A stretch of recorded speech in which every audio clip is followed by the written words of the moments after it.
Сәлем достар, сіздермен бірге мен Малика. Менің арнама қош келдіңіздер. Бүгін біз сіздермен әдемі, дәмді және гүлді булочка жасайтын боламыз. Ол үшін біз сүтке 1 қасық қант,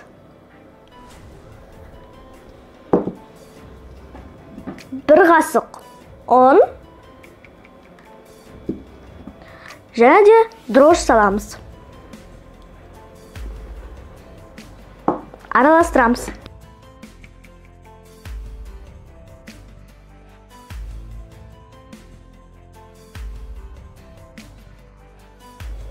Мінекей біз араластырып алдық. Енді біз оның қақпағын жауып, жылы жерге 15 минутқа қойып қоямыз.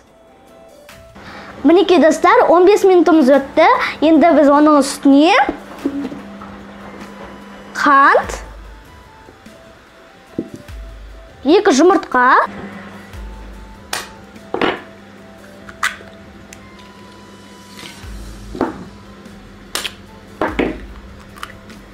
жақсылап тұрып араластырамыз.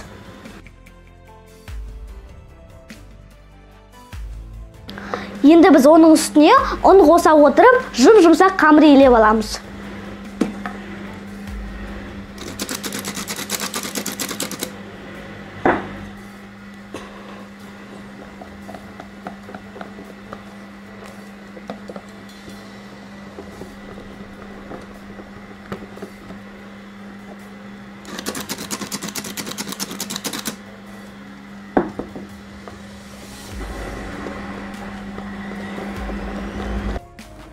Достар, мінекей біздің қамырымыз дайын. Енді біз бұны көтерілу үшін жарты сағатқа жылы жерге қойып қоямыз.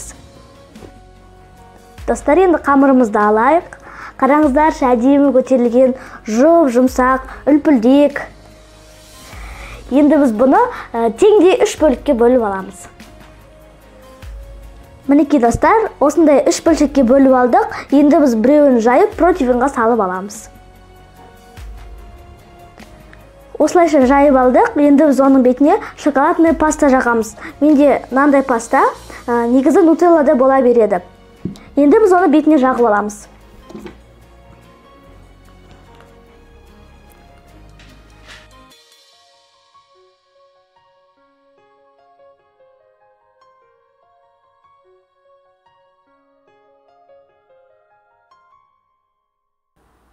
Енді біз осының үстіне екінші күлшемізді қоямыз.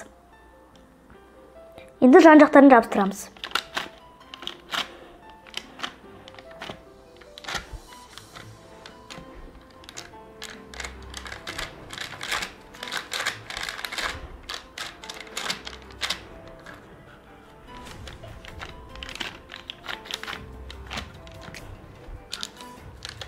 Енді бұның да үстіне шоколадный паста жағамыз.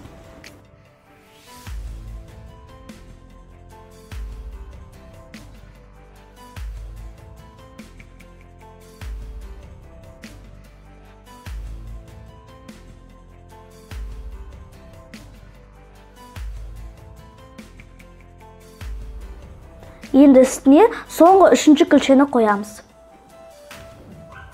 Енді үшеуін жақсылап біріктіреміз.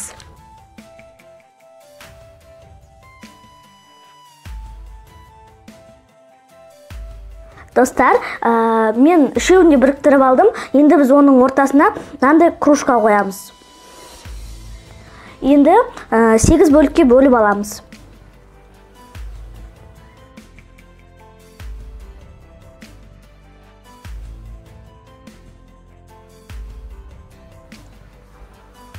Енді орталарынан тағы да бөліп шығамыз.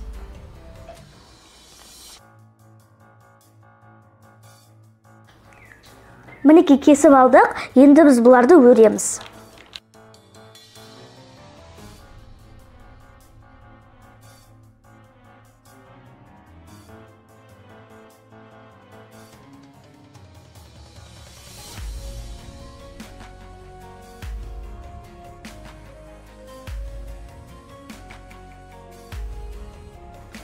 Достар, енді біз бұның бетіне жұмыртқа жағамыз.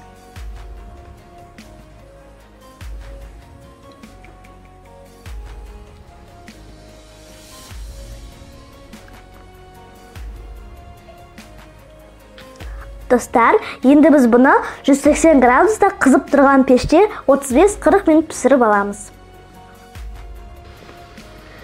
Мінекей достар, біздің гүлді булочкамыз дайын. Шоколады бетіне шығып өте тәбетті болып тұр.